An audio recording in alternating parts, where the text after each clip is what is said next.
And that's where the most valued bird, for whatever reason that they have in their tiny internal chicken brain, gets to be at the top of the heap and get the best of things. And the one at the bottom usually gets pecked to death, finally dying as the bottom of the pecking order.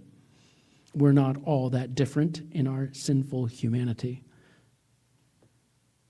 And probably you are tempted, at least as I am, to think about, where am I at on the pecking order here at our church, in our church family?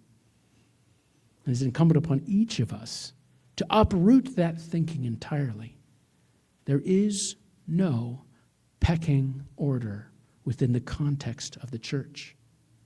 There are offices and there are functions for people to serve the church, not for their glory, but for God's glory. There is authority to be exercised in a gracious and Christ-like manner, in a servant manner within the church, for certain.